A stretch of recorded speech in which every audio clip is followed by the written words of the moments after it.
Tepu, Namaste, Assalamu Alaikum, Haru Nefer. This is Qesankh Keperu with another exciting video for you. In this video, we're going to talk about my six-figure PM program. We're going to get into that. But before I do that, I want you to hit the like button on this video. If this is your first time on my channel, hit the subscribe button to get notifications on when I go live and when I upload new videos. Also, don't forget to like this video. And if you're interested in learning more about my spiritual teachings, you can download the free ebook. Scroll down below the description box, click on the links and download the ebook. If you want to go down that rabbit hole a little bit more, you can become a Patreon supporter for as little as $1, $5, or $20 per month. It's up to you. You get exclusive access to instructional videos on the esoteric, videos on the occult, on the spiritual, which will teach you how to meditate, proper breathing exercises, how to invoke the ancestors, how to invoke spirits for your protection, how to do oracle readings. And if you're an Acer level contributor, you'll get your oracle readings for free. So become a Patreon supporter. You can cancel anytime. Also, please remember to share this video with family and friends so we can get the revolution started. So Haru Nefer, I'm here to talk about my exciting program, the six-figure PM. Now, if you're not aware of this program, well, let me take a step back. There's a lot of talk on high value men, high value women, and they qualify this by saying you're high value if you make six figures. Now, many people understand that the quickest way to make six figures is to get into tech, and that's kind of true. Unfortunately, I think most of them are very myopic because they're focusing on programming, which requires you to learn different languages, HTML, JavaScript, Cold Fusion, and those things could take years to become really proficient at. What we are doing and what I'm trying to do is build a Silicon Valley here in Las Vegas to where we're training people how to become digital project managers or producers. And what is that? That's basically where you're running a team. You're kind of like the boss and you're building websites. This does not require you to know any computer programming, but it does require you to have people skills. You don't have to be technically savvy, but that would help. But more importantly, it's how well you can organize things, how well you interact with people. That is important. And I want to use this as an opportunity to talk about the tech field, upgrading your financial situation, to make more money in your life, to have a better lifestyle. Because when I started doing digital PM or digital producer, I didn't realize that, wow, it paid so much. When I started, which was, I think, 15 years ago at least, the minimum was $85,000 and has gone up since. I was actually going for jobs, and they were saying, well, how much do you want? And when I said $100,000, they quickly responded, yeah, we can do that, which was a clear indication to me I was too low, because their range was 100 to 130,000. And when I would say 100,000, I was lowballing it. I was, cheating myself. So I had to look at it and say, well, what do I want? So I started at saying 120,000. And then I found that, hey, that's pretty much where I want to be starting out. And I started to get really great jobs with great companies, a lot of ad agencies.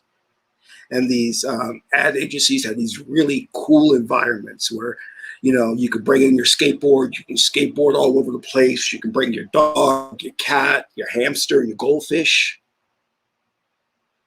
And because these companies knew the value of you, and the digital PM is a very, very lucrative field.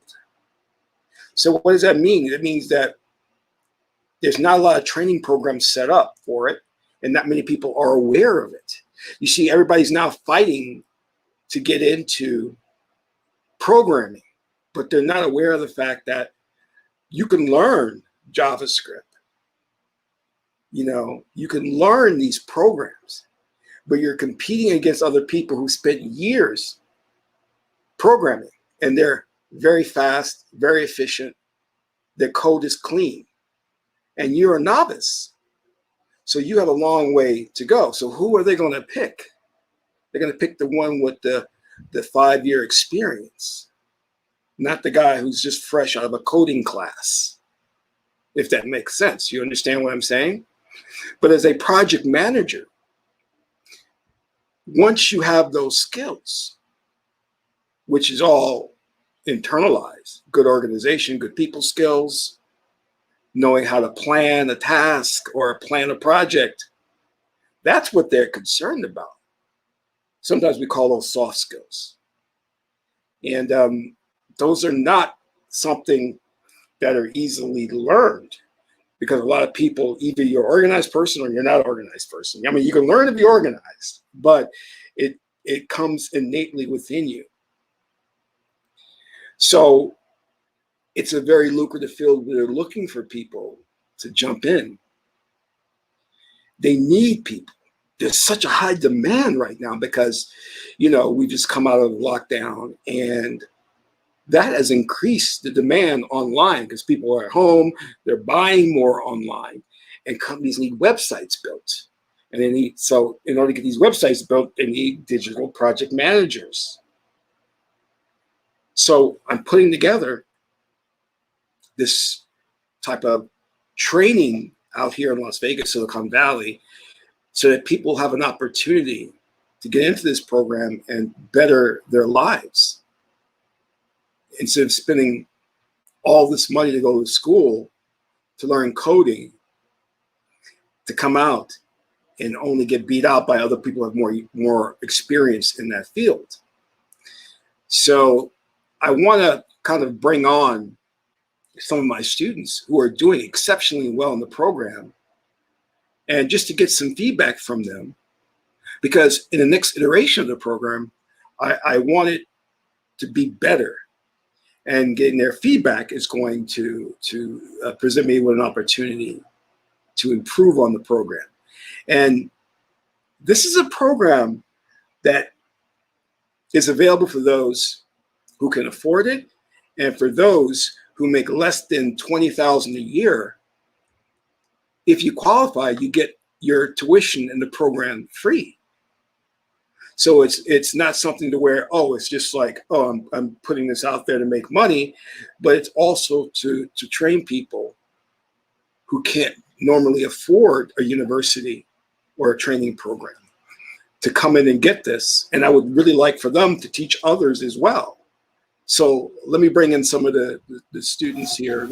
I call it the rock stars, you know, and get their feedback on all of this. So let's start with introductions. Rashad, why don't you start first? Greetings, everyone. My name is Rashad, and I'm a Denver native, and I've been following Qesankh for over 3 years now. Deshaun? My name is Deshaun Guthrie. I'm from New York City, and I love learning. I love traveling, and I'm just enjoying this program. Awesome, awesome. Aaron? My name's Aaron. I work in tech, and I follow Mr. Ron's other works, but I definitely wanted to join the program. I was given an opportunity. Awesome. Lear? And I'm Lear Dutton. I enjoy watching his other programs, and this was a new opportunity or new flexibility and a second career that I'm looking forward to getting involved in. Awesome. Awesome. Did I miss anybody? No, you got everybody. Nah, you got everybody. So, you guys have heard me talk ad nauseum about the PM, the field, the arena, and you've been in the program for what? Like, is it 6 weeks now? Yeah, Yes, So, Yeah. a yeah. little of that. How are you guys feeling? I've thrown a lot of information at you, a lot of stuff. How you guys Yeah, feeling? I'm feeling good, but a Good. little bit overwhelmed with Yeah. information. But it's good though. Mhm. All right. Lear, I know you've been in something very similar, right? What's like because you get a military background, right? Yes, I do. Uh, Retired from the military. Did this, but in a different way ah, with Army equipment with the G8. So it's a little bit different. And working another full-time job and doing this, it was a little challenging also. So I admit, but it was also fun. And it just brought me back to that creative side and want to be more flexible and really work more with people. And when I do get back this time, at least I can do it with the kids and show them a different route and opportunities. Yeah. So that's what I'm looking forward to. Do you know I have you guys hear me kid about the kids I have. Like I don't really have like 16 kids, but I do have goddaughters and godsons, right? And damn them. I try to get them in the film, they don't want to do film. I try to get them into technical arena, they don't want to do the technical arena. I'm like, what do you guys want to do? I want to do real estate. I want to be a ballerina. They don't pay as much, you know.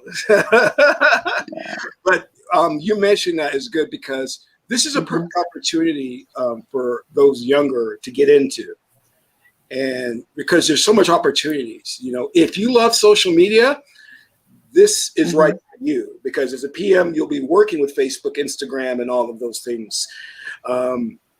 So I don't think a lot of people realize the creative aspect of this field, digital producer, digital PM. This, you know, I'm gonna tell you something amazing, right? When I got my first job, it was a company in the West Village in New York, right? When I walked in there and sat at my desk, I was amazed at how everybody was surfing the social media sites. I didn't realize that you could do that. I was seeing people with their dogs at their foot. You know, the dogs were just sitting there. And I was like, oh, this is a total, because you know, the last job I had was with UBS, or we used to be called Payne Weber, brokerage firm. And they were very strict, you know. We had to have like 2 levels of security because I was working in the securities department, 2 levels of access to get in there. But this was just like so relaxed and so much fun.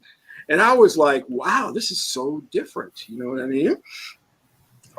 And the other thing I liked about it was you were autonomous. You weren't reporting to people. You can leave your desk. You can do anything you want as long as you got your work done. You know, and I was like, wow, this is like great. I have a level of freedom I've never experienced before, and a level of creativity. The first job I got was not a traditional project manager. It was actually a producer. So they were asking me my input into design, the creative stuff. And I was like, luckily I went to, for those of you who don't know, I went to the High School of Art and Design. So my background is art. And then I got accepted into the college School of Visual Arts. So I've always been into creativity, you know. So this matched me. I don't know why I went to Payne Weber. Probably because it paid some money. It was a financial company. But when I got into this field and started working with these ad agencies, I started meeting actors. And you know, we had who was the famous girl that came in for a shoot once? On my first job, there was a famous girl that came in and we did a shoot with her. And I was like floored. I was like, wow, is this how it is? You know, so it was great, you know. But like I also know, Rashad, your background is PM too, right? But you do construction. Correct. Tell me about that, how this is a little different. This is different, just I guess like more technically wise.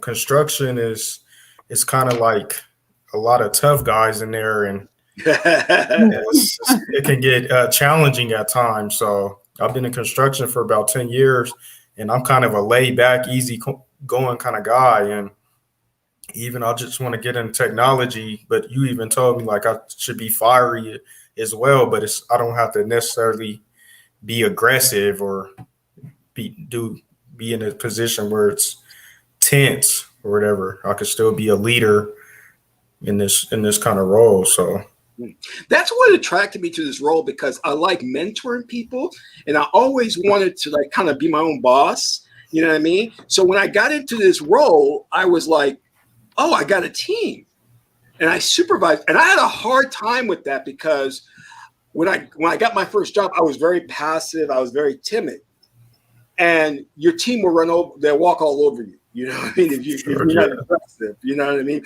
They'll come late with their work, and they'll give you every excuse in the book. So I had to learn to step up and be more assertive and be the example and motivate the team.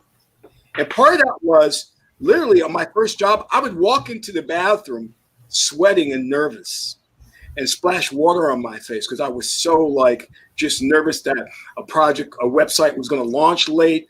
The client was upset.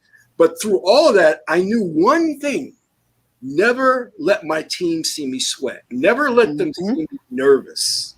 If you do that, you'll lose respect. Things will just fall apart. And I got to the point of where they even commented that you're too calm now. They're like, oh, he's like, because I started meditating, man, doing breathing exercises, and I got a hold of that, and they're like, you're too calm. What's going on? Not right now, you know what I mean?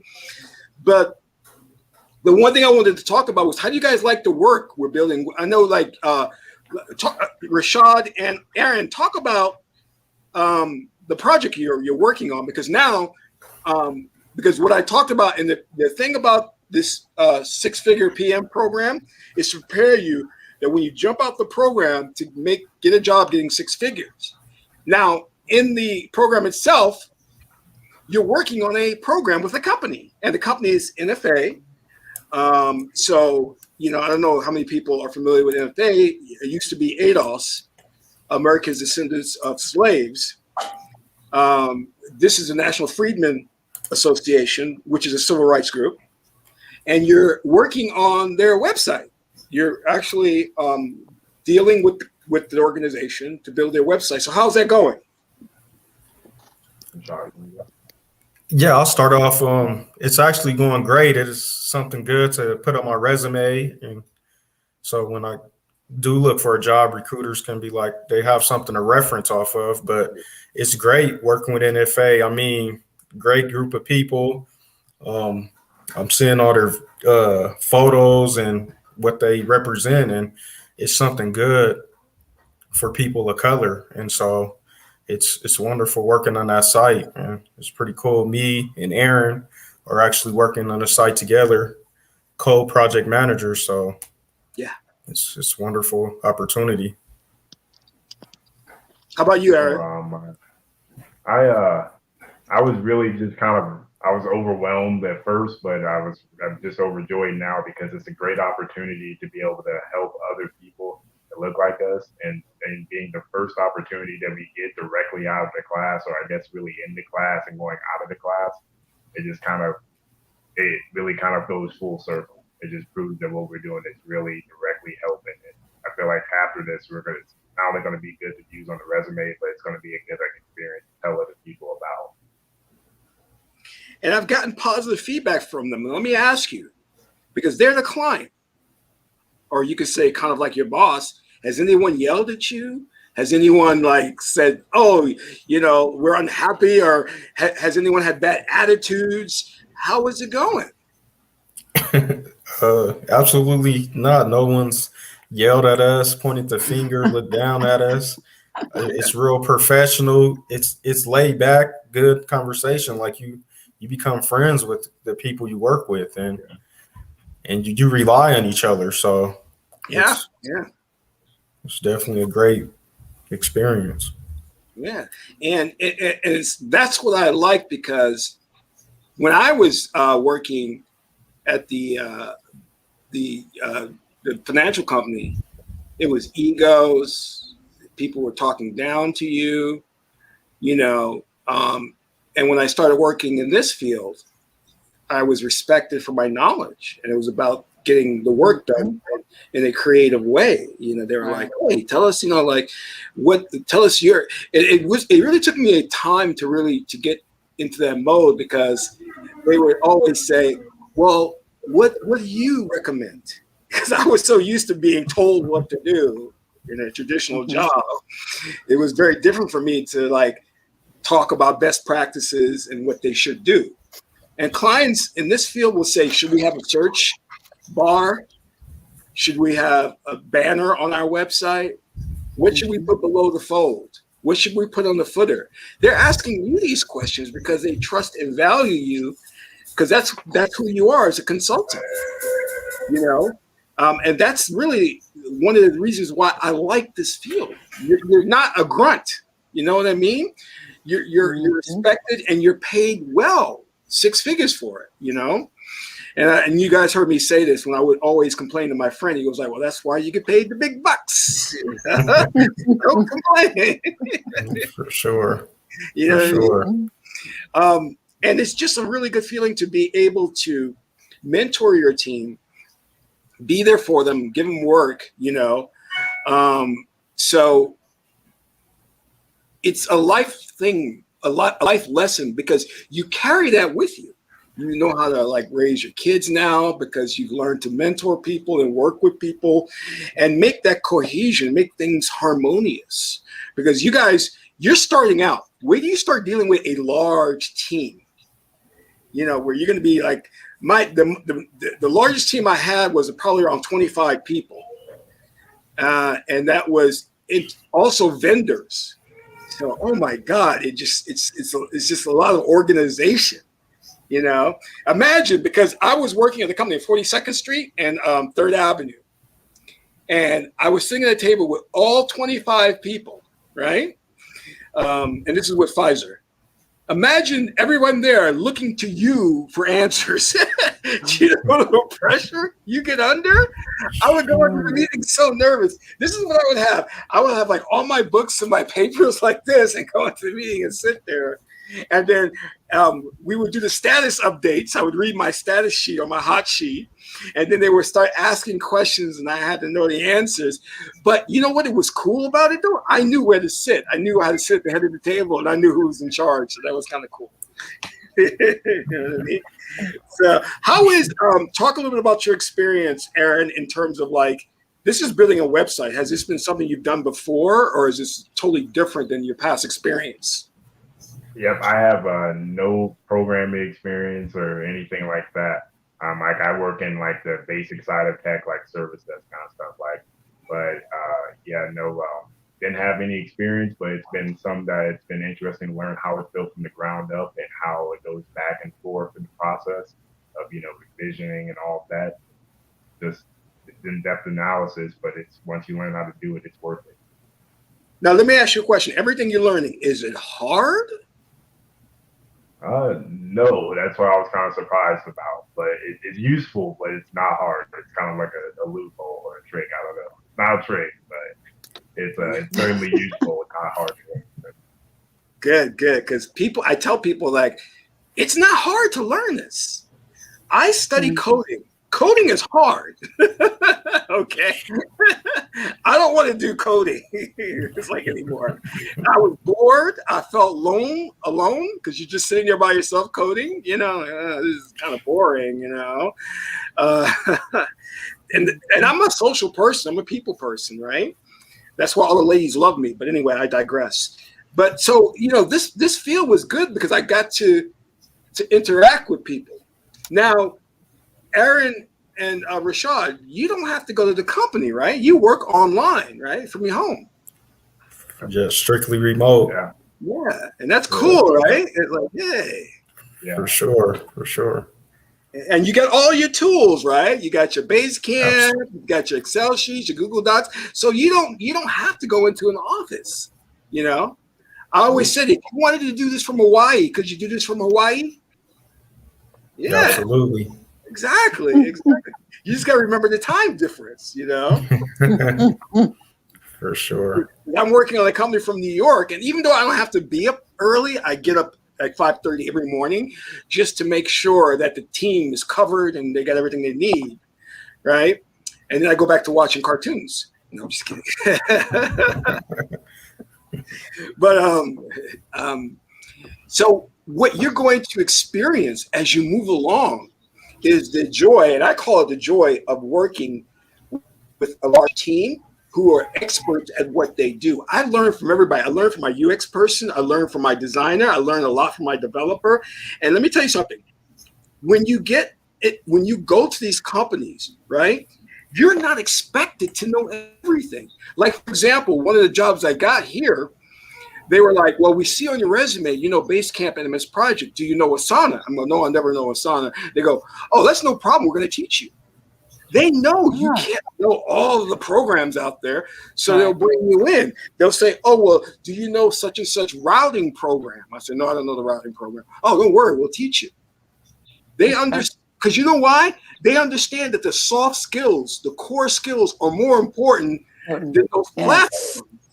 Because you can learn the platforms fairly quickly. Like, how long did it take you to learn Basecamp? Really? That wasn't complicated.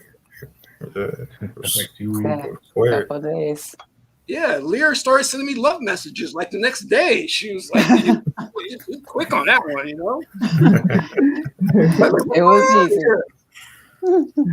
easy. She'd be flagging it too and doing all kinds of nice stuff. But anyway, but no, that's what versus you having to struggle to learn a new language.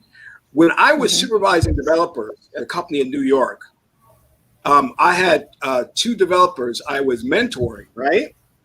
And whenever a client would ask for something that was unusual, like one client, which was Disney, wanted to do like a spinning wheel game, and they partnered with Netflix, my developer had to go on and research code to build that. And he did, and he was able to build it. I had to build more time in the timeline to give him so he can learn that. But that's what developers do. There are certain things they have to learn and keep up to speed on. There's actually a platform online. It's a code repository that they go and they can leverage code. They can take code because they don't know everything. So there's a lot of work. But you as a PM, you don't have to do that. You know what I mean? They're constantly having to keep up with the latest stuff in order to learn the new coding and all that, you know? So that's something that's different. It just kind of like frustrates me to see these people who want these 6-figure jobs, but everyone's thinking, oh, coding. And I'm saying, no, it's not the route to go, you know? And that's because for some odd reason, digital PM fell through the cracks. It's not been publicized well. People don't talk about it. And I'm going to be honest with you. I'm going to say this. To this very day, I still don't know how people become digital PMs. Like, I don't know if they train themselves or they've got in a mentorship program, but I know there's a lot of PMs out there, but I don't know how they learn the skills. You know, maybe some of them got certification as a traditional PM and then learned digital PM, but I'm self-taught, and I actually stumbled onto this by accident. It wasn't something that someone told me about. I actually read about it, and I kind of put 2 and 2 together, and I said, maybe this field is good. You know, let me check it out. And this woman, who's now a multimillionaire, she gave me my first junior PM job where I was working on 34th Street in her startup company. And her company now went belly up, but she started a new one. And I did the beta testing for a site, and she got $12 million from venture capitalists. And now she's big time now. I noticed something was different about her when I saw her dressing in new stylish, like she brought a whole new wardrobe. You know? So she gave me my first junior PM job. I had no idea what I was doing, but I worked it, and she would come by my desk at her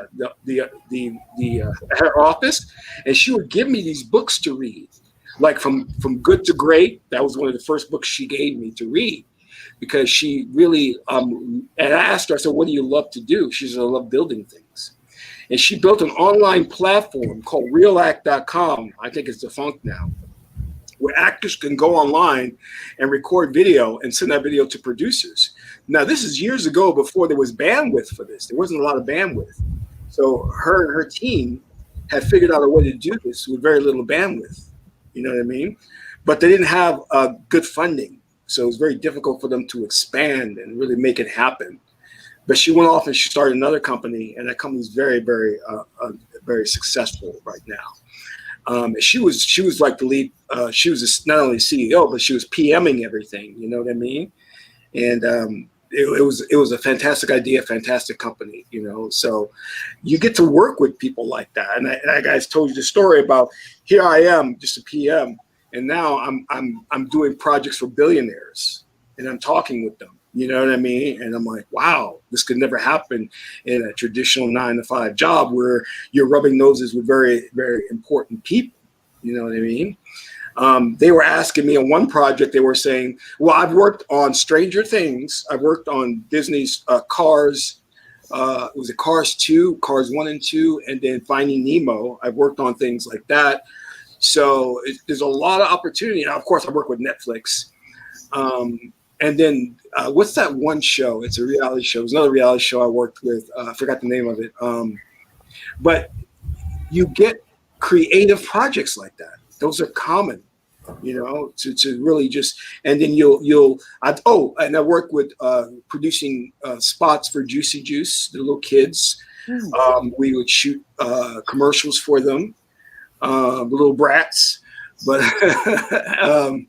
and so and we would manage their social media campaign and things like that. So it was great, you know. So it's something you get into, and it could be new all the time because you're given different projects. Like for example, when you finish the NFA program, the NFA website, you could be put on something different. You know what I mean? You could be working for Netflix. You could be working for Warner Brothers. Everybody needs digital PMs. Warner Brothers needs people to put together their Batman website. Who do you think does that? The PMs. We do. How do you think they get to us? Because they go to our recruiter and they ask the recruiter, who do you have? And the recruiter contacts you and say, are you interested in meeting to discuss the build of their website? That's how it works, you know? And that's why, especially if you're a Gemini or a Pisces, because Pisces, I don't think we like to sit down for a long time. That's why I liked it, because I get bored. I was working with a recruiting firm, and I was like, after a year, I was bored. I was like, I got to go move on to something else. With this job, you're given so many different projects that's different every time. You're not bored. You're not doing the same thing. 1 week, you're working with a CMS program, and the next week, you're working with something totally different. You're doing banners. Or you're doing signs on the freeway, digital signs. I've done those. Those are fun. The only thing that you may get a project on that may not be the most glamorous, but it'll pay you a hell of a lot of money is pharmaceuticals. So if you want to do that, they have a lot of legal reviews, boring. FDA approvals, boring, but they pay you well for that. You know what I mean? Oh, I'm giving out the secrets. I should be quiet. But anyway, I'm just letting you guys know.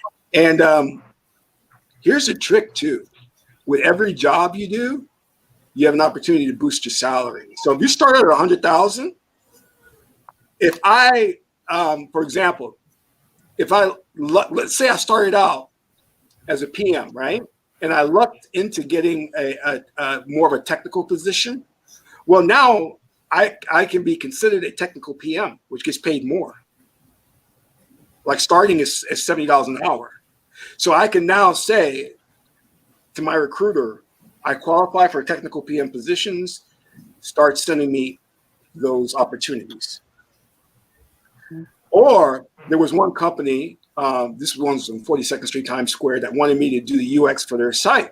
I said, sure, I can do it. After that, I told my recruiter, I can do UX jobs now, you know what I mean?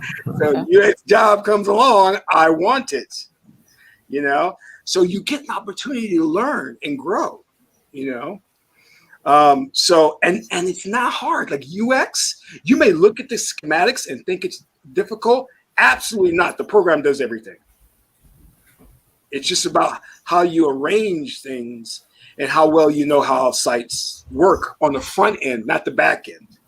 Because you'll need to know technical stuff. Like what I mean by the front end is like, okay, menu navigation is here, search bar is here, the masthead is here, and then you just move, because the program has all those elements in them. You just drag and drop, you know, which is, I mean, I'm oversimplifying it, but you know, you understand what I'm saying, you know. So hey, by the way, so Aaron, what technical field are you in now currently?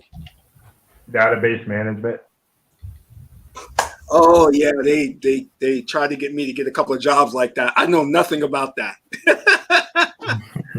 How is that? It's horrible. So it's long hours. It's long. The office space is horrible. It's long hours. I mean, pay's not great. Yeah. Oh, okay. Yeah. Because they asked me a number of times to say, do you do database management? I was like, to be honest, no, I don't know much about it. You know what I mean? I have managed database managers. I've managed them. We did that specifically on the Netflix project, but as far as knowing the technicalities of it, I don't know. And that's not something I want to be in anyway. I'm more creative and on the digital side, you know what I mean? So this is an opportunity, Aaron, for you to move out of that now. Yeah, right. Yeah. And get more money and get better environment, and you know, and yeah. And there happens to be in this field a lot of women, and I think because women are very good at organization, you know what I mean. And there happens to be a shortage of minorities in this field for some reason. I don't think it's advertised to us well. Like they, you know, so because I'll go into a company and I'll be honest, because I'm the first one to cry racism, but I'll go into a company and be the only black person there, and I know they're not racist. I know that, hey, it's just that they couldn't find more minorities, you know what I mean? That are PMs, you know, they're out there, but there's such a handful of us, you know what I mean?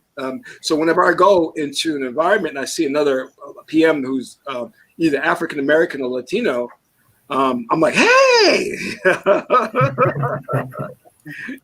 The last job I worked on, there's this woman, she's Puerto Rican, and she drove me nuts because we would do a status meeting every morning and she would read off her projects. I couldn't understand a word she was saying. I was like, look, you got to slow down. Your accent is so thick. I can't understand you. But it was a sexy accent, though. I'll tell you that much. I was like, yeah, it's kind of cool. Because I think they have like because I'm from, you know, I lived out in the South Bronx. So you have Puerto Ricans from the South Bronx and Puerto Ricans from PR, and they speak a different kind of like dialect in a way. You know what I mean? I think she was actually from the islands. That's why her accent was so thick and everything like that. But I've been saying this as a joke, but I'm seriously considering like working from Hawaii. You know, I've been investigating it, but people have been telling me that Hawaii to live there is very expensive. You know, and it's also being gentrified. And I was like, wow. You know what I mean? So you'll get opportunities. Like, for example, they may ask you, and who is this? Deshaun, I think you had mentioned something like this. They'll ask you if you can travel, and that's up to you. I always love to travel because they pay for everything. You know? Oh, wow, for real? Yeah, they pay for everything. You get expense account, you get credit card and all that. You know what I mean? So, yeah, it's just be careful where they send you. Like I think I told you guys, I went to a number of places. One was Canada. And the reason why I remember that so well is because I hated it there. I went to Toronto. But they never told me that I would have to go to Toronto. They broke that news to me after the second week I started working there. And I was like, well, how long am I have to go to Toronto? They were like, well, you have to spend at least 2 months there, but you'll be going back and forth, right? So check this out. So I was going back and forth, which I didn't like. And I was having dinner. I was buying my dinners and eating alone because I didn't know anybody there. So I'm going back and forth, and they had warned me about this, but I didn't really pay attention. I should have paid attention. So customs stopped me. They took me into the back and I was like, well, why are you stopping me? Well, you've been going back and forth. So they have to make sure you're not a carrier. You know what I mean? Like you're not transporting drugs or nothing like that.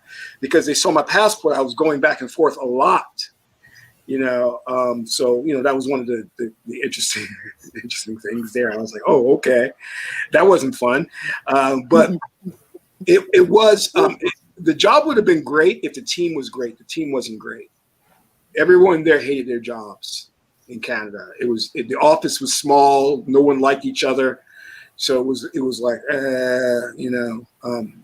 so I was like, I'm going to leave this company. I don't want to stay here, And they produced an app. It was a very interesting app they produced, which was it was a makeup app. You could make for women to put makeup on there. I'm pausing because I'm saying I shouldn't be talking because I signed an agreement, and you guys know that you're gonna have to sign agreements where you're not supposed to be talking about these. Yes. I'm not gonna go too much into that, but yeah, they have you sign these non-competitive, non-disclosure agreements because they know as a PM you're gonna be working with other companies, and they don't want you to like go in and learn the secret to their app and then take that information to another company and give it to them. You know what I mean? That is very problematic, and that can happen. I did a commercial for an animation company. I did a commercial, which was an animation for a company that produced a proprietary software for HR. And it was the most fun thing I've ever did. It was all green screen. We hired an animation company to do it. But the client, I served for about 3 weeks as the account manager. Client called me day and night. But I loved it because it showed that they trusted me. They showed that they liked me. And I made it a point to be available to them. You know what I mean? And that was, see, that's the one thing about this, right? Once you prove yourself, you're going to find people coming to you for answers. You're going to be the nexus point for information and knowledge. You're going to be a subject matter expert. And everybody's going to come to you. They're going to want to know stuff. And it is an empowering feeling because you have power. You feel as though, everybody's needs me. They need me, That's a good feeling, you know what I mean? And it's a better feeling to, when they get stuck, to be able to answer their questions and resolve the issues. Like, I love problem solving, what do we do? What do you think? What do we do? You know what I mean? So sometimes, like, my phone will go off crazy, and I try to make sure I answer it because I want them to know I'm here for them in case they get stuck on something. And that's very important. And I'm sorry I haven't been too much available for Rashad, you, and Aaron, but I've just been so busy. But I trust you guys to run the NFA project. You know what I mean? And they're good people. And I know that Brand reached out to you guys so that she trusts you. And I think that's awesome that she reached out to you. You know what I mean? So, and she's, I did the Juneteenth celebration event with her. And she's one of the most awesome women I've ever met, you know what I mean, in terms of fighting for civil rights and really passionate about what she's doing. So to me, it was, I told myself I'd be happy to work on your website. I said, we would be happy to do that for you. You know what I mean? So that's been a great thing. And you guys are going to get a lot of experience from that, So give me, like, you guys have gone through 6 weeks of tests and training. Give me some more insight as to how you guys feel, Well, I feel like I'm an A-type personality now. I know I was quiet coming into this program, but as I've been demonstrating on this NFA project, I can take the leadership role and be able to lead with other A-type personality team members. So that's one thing I thank you for, Ron, for this program, for teaching me them soft skills that I was lacking and helping me transition into another industry, and that's lucrative as well. And so definitely thank you for that. Yeah, Go ahead. I just wanted to piggyback off what Rashad said. Like, before the class started, like, I was like a little reserved and shy, but now I can see like my social skills are improving. Like, I practice when I'm at work because it's easy to, like, a Home Depot, you gotta interact with the customers, and where I work at is like they kind of got me like in a supervisor role. So I get to practice with that too. So, and I never knew I was good like with people before this class.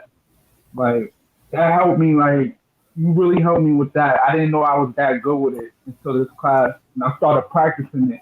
But people always told me that. Like I used to have a job as a home health aide, and I had an instructor, and she was like, "You really good with people." But I like kind of brushed it off because I'm like, you know, I didn't really like people, to be honest. I just wanted to be in my own little corner and just do my thing, just do the job and go home. But she was like, but I was always interacting with the class with everybody in there. And she was like, you really go with people. And I had another job where I was working at Qesankh, and the manager always told me, he was like, you should become a manager somewhere. Like you really go with people. Like I always used to hear that. So I'm like, okay. And then I took your class, and then you was like, stop with this shy stuff, just go out there and just do it. So I started practicing at work, and I could see improvement. A lot of people, when I first came there, people never used to come up to me like and say, how you doing and stuff like that. But now that I'm interacting with them, a bunch of people will come to my area where I'm working at, and they'll just talk about things with me, like how they day going, what they doing for their job and stuff like that. So I thank you for that. Definitely. Oh, you're welcome. What about you, Lear? I'm looking for more towards that diversity, really. I've enjoyed teaching, love it, I'm still willing to do it, but I just want to get more of that diversity and just get back into that swing of dealing with different people, different projects, something new all the time. Yeah. So I've been put on projects that I had no idea how I was going to build, but I researched. Right. I researched. Yes. You know what I mean? And that's the fun part too. Yeah, it's like, okay, I'm going to go on here and I'm going to learn this on my own and be able to bring it to my team and say, this is how we're going to proceed. You know what I mean? Mm-hmm. Who else? I think it's on you, Aaron. Yeah. Aaron. You try to get away with the question. What was the question? What do you like about the program? Like in the job? Yeah. Well, how it's affected me on the job? Or the program? The program is like a program. The program has been great. I mean, I haven't been able to utilize it on my kind of job because we don't talk to anybody. We just stare at a computer screen all day. So, like, I feel like I'm trying to get out of that kind of thing. So. Oh wow! Are you working from home?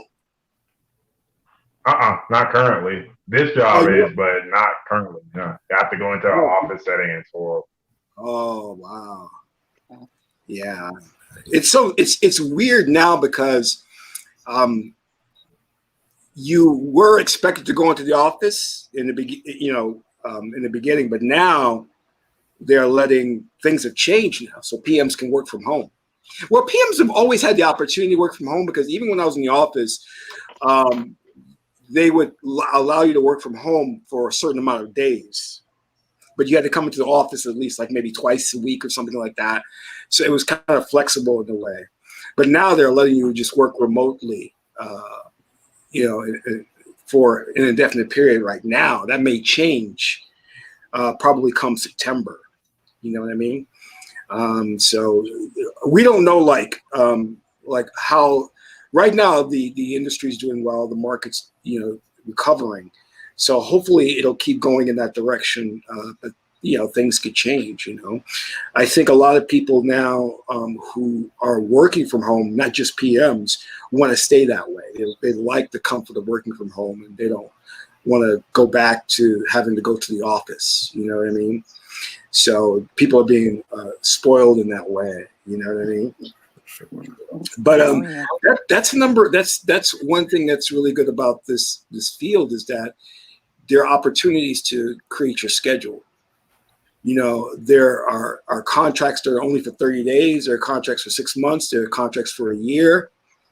So you can accept whatever it is you feel comfortable with. You know what I mean? If you tell them you're only available for the next 30 days, then that's the opportunity they're going to present to you. You know what I mean? Or if you're okay working for just 6 months, that's what they want. You know what I mean?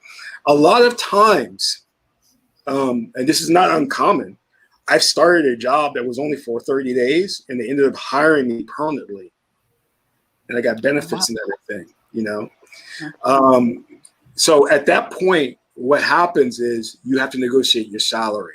You have to, start negotiating what you want. You know what I mean? So you start dealing with HR and stuff like that. I've also gotten into situations where one company wanted me and another company wanted me. So they had to bid for me, and I took the highest bidder. You know what I mean? So that and there was a lot of secret stuff going on that was fun. They were like, "Don't tell the present company you're working for that we're trying to grab you, because they'll give you more money and we want to take you." You know, so it's all that kind of stuff that goes on. But when we get to that point in the program where I start to introduce you to a recruiter or start showing you, like, your recruiter is going to tell you how everything works. They're going to be fighting for you in terms of getting you benefits or getting you more money, because the more money you make, the more money they make. So it's to their advantage to make sure you're paid well. So they're going to be your best friend. You know what I mean? And you're not going to have just one recruiter. You're going to have a number of recruiters. And it's important that you state what you're interested. Usually they'll have a meeting with you to state what you're looking for, what you want. And they ask you basic questions like, what's your minimum salary? Are you okay with traveling? Can you work remotely? They'll just start asking you questions like that because they want to make sure they only give you the job opportunities that you're interested in. And every now and then they'll call you and they'll say something like this: "I know this is not typical and this is not really what you're looking for, but it's a great team. Would you consider doing this?" You know, they'll do that type of thing, you know. So you think about it, you know what I mean? But it's typical to be presented with a lot of different opportunities, you know? And so you have to weigh it carefully, because when you accept an opportunity and something comes along and you go, "Oh, hey, that looks better," you can't jump. You know what I mean? You got to finish that job, that project. Yeah, finish that project. I mean, you can jump, but you'll get a bad name in the industry. You know, so the best thing to do is finish that project and then move on to something else. That's why you should weigh things carefully, you know, and consider, like, you know, hey, if I'm going to be working for this for the next 6 months, am I going to enjoy this? Is this a type of company that I like? Like, what I like is media companies. So if it's dealing with film, commercials, I like those opportunities. Video production, you know, because that's what I like. If you're more into pharmaceutical, then take a pharmaceutical position with Pfizer or one of the other companies. You know, if you're more geared toward what we call is like consumer, so you can take those opportunities, which consists of things like Juicy Juice, you know, Dunkin' Donuts. I talked about things like that. You know what I mean? So you get jobs like that. You know, we had fun. Dunkin' Donuts had like I didn't know that Dunkin' Donuts had different regions across the country, and every region had their own website. It wasn't just one main website. So we would have to update all their regional sites, which is a lot of work, but it was fun, you know. So we would literally have to, Dunkin' Donuts would give us donuts every week, right? So we were eating the donuts, of course, but we would have to take pictures of the donuts to put on the website. So it was fun. We got an account once with, you know, is that called cup of soup? What's that soup? That ramen noodle soup? I forgot the name of that soup. It's like a cup of soup, you put hot water, and it's ramen noodles. But there's a name for that soup. Oh my God, they sent us so much. We were picking out on all that stuff, man. The office literally was full of soup, and the manager said, "You guys take this soup home. We got too much of it." You know what I mean? We were eating that for lunch and dinner and breakfast, and it was crazy. You know what I mean? So, you know, and also, too, with the environments, like if you have to come to the office, that's not actually a bad thing, because most offices, I can't speak for all of them, but a lot of them I've been to have video games, They have what do you call that? It's not tennis, but the ping pong boards, pool tables. They try to make it comfortable and creative for you because they know you may be spending some time there. So they kind of set things up to where it's enjoyable. There are quiet spaces where you can go and relax, take a nap until the next meeting. So there's a lot of, and they try to like get you like they'll try to like pay for lunch, and do the type of things to where they want to create a really harmonious culture, a fun culture. And a lot of people that work for these agencies are usually like people who are like 22, 25. So they like that youthful energy, and they want to make it really just a great place to work versus going to just a corporate office and just sitting there. You know what I mean? So yeah, I think it is one of the best fields that you can get into. Now, I don't want to paint a rosy picture of it all. There is a lot of stress because you are the one that's leading the team. So you are expected to know everything. You are not know everything. I shouldn't say that, but that's a very general thing. But you are expected to have answers. You are expected to be there to guide your team and to meet your milestones and your deliverables. And if you don't, you have to answer to that. You know what I mean? And you guys know you work typically with an account director or account executive, and you manage the account together. You know, if you're working for Netflix, you manage the account. You're there to have your meetings, your status meetings with Netflix. And they're going to ask you questions about how are we doing on our budget? How are we doing schedule-wise? Are we going to make our launch date? You know, if the new Batman movie is supposed to come out on August 25th, they can't change that date. So you have to make sure your website launches on that date, you know, and they're not going to want like excuses, you know, like, hey, the movie's going to be released and the website has to be released to coincide with that. So what's going on? And you've got to like come up with something, which is problem solving. If one of your team members is late with something, or the developer needs more time, you got to come up with a solution to make it happen. You know, and this is where your creative thinking comes into. Maybe you hire more people. Maybe you spend late nights working, but you got to meet that date. So again, I don't want to paint just a total rosy picture. There's a little bit of a level of stress involved in there. But the great thing is, as you become more proficient, you are able to handle it better. You don't stress out as much. You have say, oh, I've been through this. Like I remember one time it kind of really got to me, upset me in a way, because I came and my team was all stressed out. And I was like, specifically the account manager and her assistant, and she was really stressed. And I was like, why are you stressing over this? I've been through this before. This is how we deal with it. So we've got to backtrack with the developer, find out what the problem is in the code, and we fix it. And she'd never been through that before. I have. So for her, it was so new that she thought that the world was going to fall apart. And I was like, no, this can be solved. You know what I mean? And I think maybe her seeing that I was like, okay, yeah, kind of relieved her a bit, but she was not good. I had to actually take her to another room to talk to her privately because she was freaking out. And I was like, you need to calm down. This is not that big of an issue. You know, because she called me up and it was like, this is happening. I'm thinking, oh my God, what's going on? You know, the server went down and what's going on? And she tells me, oh, there's bugs in the code. Yeah, bugs in the code is normal. You know, I'm like, oh my God, because she was coming from a print campaign background. She didn't have a lot of experience in digital. So for her, this was a big issue. You know what I mean? And I was like, yeah, just chill.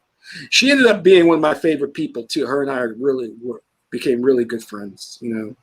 So and it was tough because she got mad at me because she thought I was not addressing the problem. I was like, no, I can address the problem. It's easy. You're just new to the problem. You just don't understand how easy it is to solve. You know what I mean?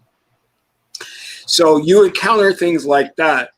But again, it's about you coming off as the leader, you demonstrating that, hey, I got this under control. And when you do that, your team respects you, your team follows you, and they'll even compliment you. They'll back you up, you know? So it's always important that when you're in your status meetings, when you're talking with your, like, I make it a point to mentor everyone on my team. You know what I mean? And like, I review their work. I let them know where they can make improvements. And they appreciate that. You know what I mean? And at the same token, my account manager, I ask her for feedback. I'm like, look, I need feedback. Tell me, am I doing okay? Is there something you need me to improve on? You know, because I want to get better, you know?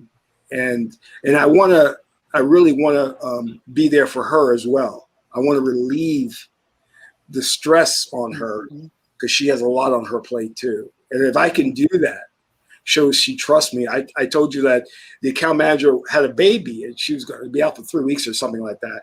And she asked me to take the lead and be the account manager while she was away. I was like, awesome. I was so pleased that she thought highly of me to manage the account in her absence. And I did. I worked that account like crazy. That's why I told the client, I was telling you, the client, I said, you can call me anytime. I'll be here for you. And the client did it. They called me on Christmas Eve. They're like, we need some more edits to the video. Can you do it? I'm like, let me run the numbers.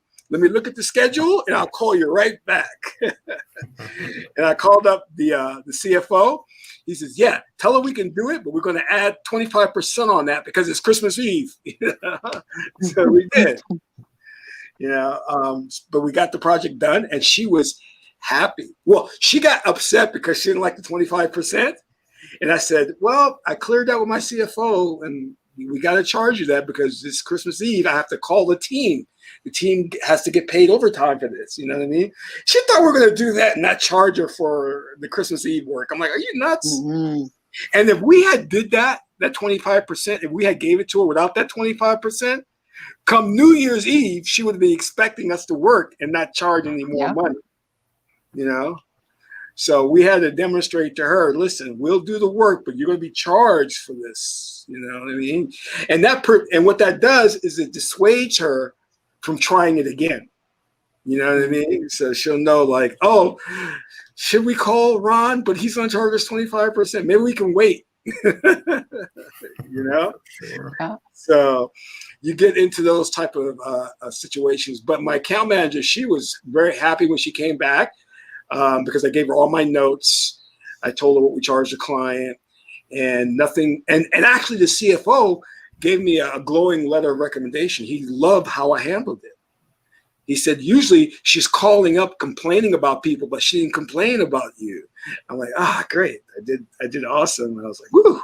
Because I was worried there for a second. And she was just like, I'm not paying 25%. Who's your boss? You know, one of those type of things, you know. But again, it gives you a life lesson because after doing stuff like this, stuff in my personal life, I'm like, oh, it's not that big a deal. You know what I mean? You're more calm and you know how to kind of like handle things. Like in my relationships go a lot better because I can make more decisions quickly. I'm more of a leader. I take the lead, whereas where I was a little bit like passive and friends could walk all over me, that doesn't happen anymore. You know what I mean? It changed me in that way. And you learn to speak your mind and speak up. You know what I mean? Especially, for example, if you have to fire somebody, I have no problem now in letting friends go because I've learned to fire people. Because you understand when somebody's doing wrong and they continue to do wrong, you've got to take action. It jeopardizes the whole project. If you have a friend who's jealous, envious, or backstabbing you or talking behind your back, you just got to let them go. You know what I mean? And you learn that as a PM that, hey, you know what? Your life would be a lot better without that person involved, you know? Mm-hmm. When we let people go, it's easy to replace them because we just go on Upwork and put a job posting, You know what I mean? And get another person, because there's somebody that will replace them and do a good job. So why not give the opportunity to somebody? And this is what I want to do with this program. And I'm really, really trying hard at this, is to bring more so-called minorities into this program. And I want that. I want people, but we're so, sometimes we can have tunnel vision. We only see things one way. And it pains me that's how we are sometimes. You know what I mean? And yeah, they're stuck in the entertainment industry and sports. Like, yes, yeah, exactly. And I'm like, listen, guys, there's this whole other world that you could explore. Yes, indeed. Everyone that you'll work with in these ad agencies and on your team are extremely intelligent. These are smart people. They're not dumb. And really, it ups you, because there's a saying that if you are the 5 people you hang with the most, you know, you are a combination of those 5 people. And when you're working with your team and they're smart, it ups your game, because you're learning from them. I'm learning terms. I'm learning things I've never, you know, I didn't know what a favicon was. You know what I mean? I didn't know what FTP was. And I'm learning that stuff, you know. I didn't know what responsive was, you know. So these people helped me and got me to where I'm at now, you know. And that's what your team will do. Your team will, like UX, one of the guys that really helped me was a UX person. He was educating me on a lot of things about like how websites work behind the scenes, you know.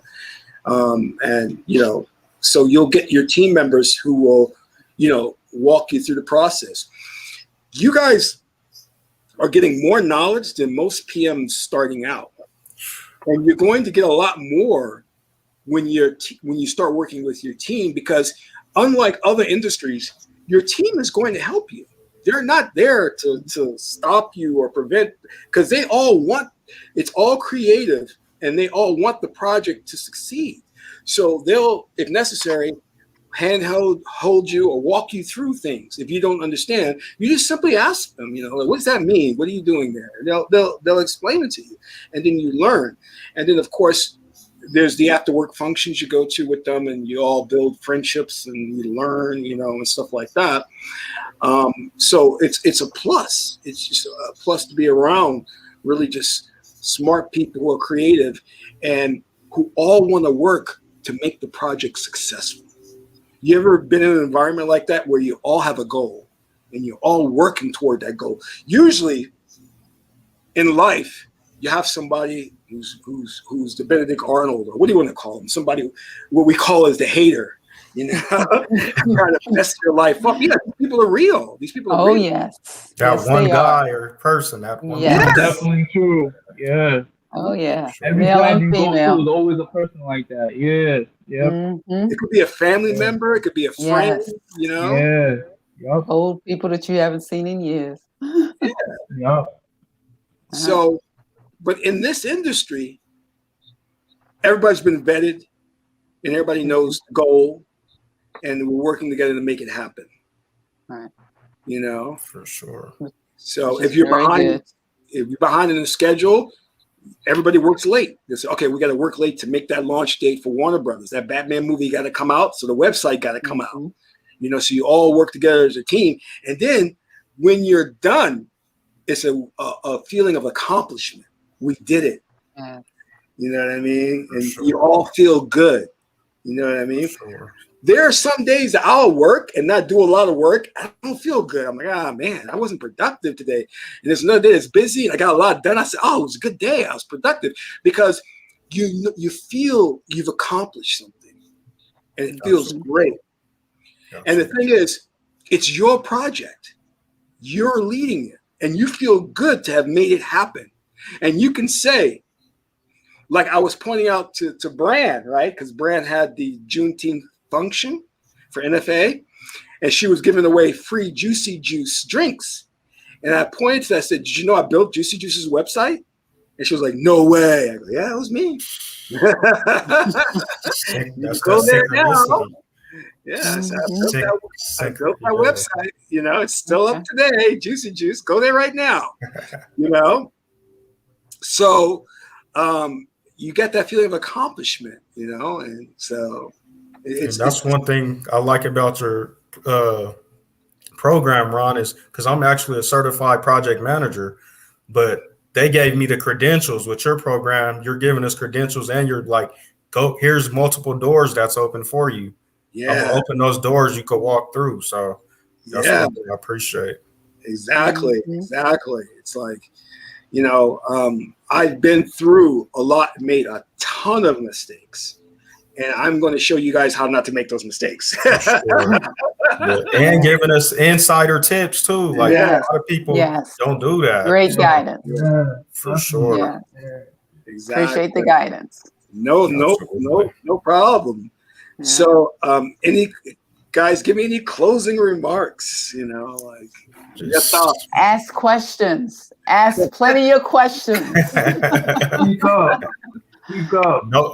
Know the right people, the right industry to get in, and be open-minded and stay truthful. Be Maud. And that yes. Be Maud. Maud is multitasking too. She's a multitasker. Sure. And she's optimistic, so she always sees the brighter side of the problems and issues. You know what I mean? When one person sees a problem, it's an opportunity. Exactly, it's an opportunity. It's not a problem. It is. It's an opportunity. Opportunity. For sure. A girl says no to me for a date. I say it's an opportunity.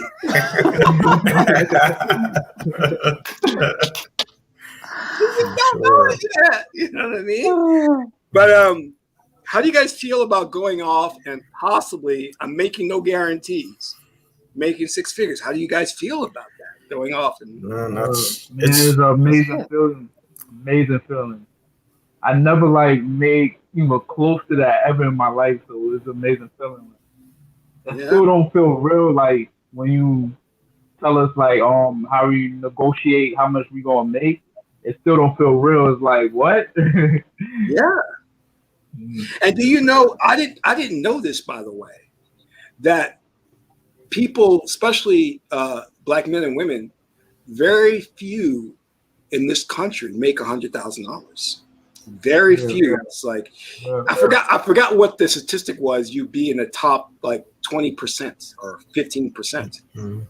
I thought it was I'm like, wait, you mean that not everybody makes $100,000? I didn't know that until they started with this whole high value man thing. I don't know if you guys see it. They started talking about the high value man, high value woman. I said, what is that? Well, you have to make a high $100,000. I'm like, well, don't people make that? And they're like, no. I was like, oh, shit. And I started waking up to the fact that, oh, wow. So, and the average salary for Black men, the medium salary is $41,000 a year. Wow. Yeah. That's so crazy. They put that. They show us the athletes and entertainers' salaries and make us think that all people of color make that money, but in reality, it's only a couple hundred. There's a guy I know. He has a very successful YouTube channel, but it bothers me because all he does is talk about rap. When Jay-Z became a billionaire, he swore he would focus on becoming a millionaire. I said, dude, you act like Jay-Z is not the only Black billionaire. There are billionaires that came before Jay-Z. Oh yeah, right. A lot. Yeah. Johnson. Yeah, and I said a lot of them too. They made their money in tech and other things, and not just entertainment. I said you're very the way you see things. There's Ron, I don't. Oh, go ahead. Go ahead. Oh, I don't know if you heard of this rich Black guy back in the days. His name was Reginald Lewis. I got his book. Yeah, it's called. Yes. His book is called Yeah, you read it.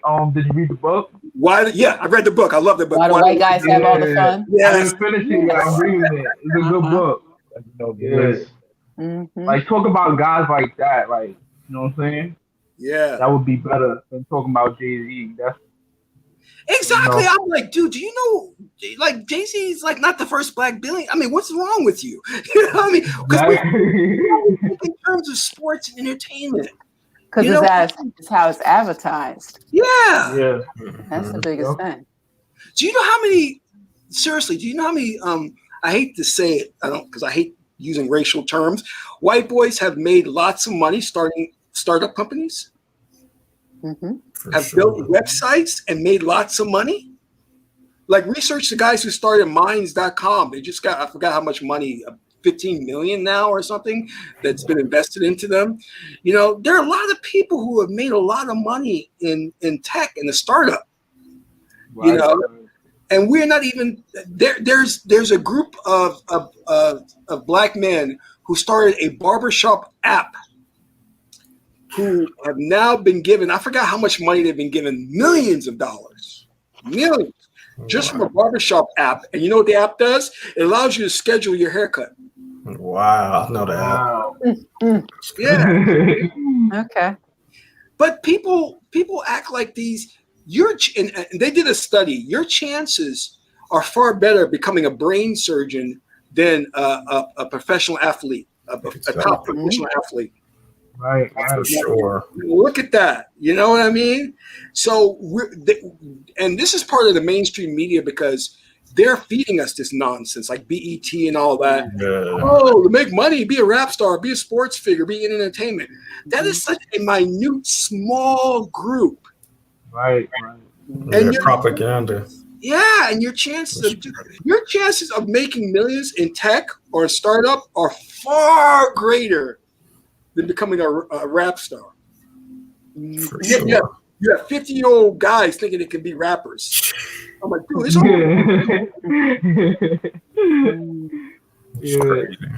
I'm like, and I started out doing PM, I know we're supposed to be closing, but I went to the Black, what is it called? The Black Expo. It was, I think it's called the Black Expo. And they would have all these businesses there, mostly t-shirt company and fashion lines. Yeah, and I kept telling people, I said, you can get money by building a website. People would not listen to me. Because I said, you don't need a brick and mortar store. That's what they were trying to do. Because at this time, this is way back, I'm dating myself, Spike Lee had his 40 Acres and a Mule store where he was selling leather jackets, 40 Acres and a Mule. So everybody wanted to have their own fashion line, their own t-shirts, but they thought they have to have a brick and mortar store. And I said, you don't. Just go online and sell your stuff, you know? I had one guy who published his book. You know how he sold it? He went on the street selling it. I said, dude, you should be selling your book online. You should be doing interviews online. For sure. Ron, that's one of the main reasons that I started following you is like you have good vision. Like you were even saying back then, you were telling people like even the spiritual sector, like we need to change our way of life, like not just talking about the issue. That's one reason I follow you because you got vision. I won't tell you about that. When I came out with my channel, people were ridiculing me. Now everybody says, oh man, you are ahead of everybody else. You can see the future. Yeah, you got vision. I was talking stuff and people were like, I mean, literally I had people like writing me emails saying you're a fraud, you're a con artist. And now it's common. Everybody's using these terms of reincarnation, ancestors, and you know, and multiverse and everything. Because people thought, oh, you're a con artist back then. I'm like, no, this is real. You know? And now look at how many channels everybody's talking about the multiverse and all this.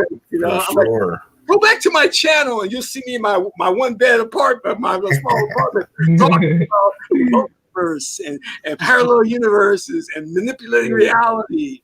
And this is before all that stuff came out. Before the reality transversing, what's he call it? I forgot the name of the book by Vadim Zeland. But yeah, this is before all that came out. And now it's common now. I'm like, oh, okay, now you're on the bandwagon now.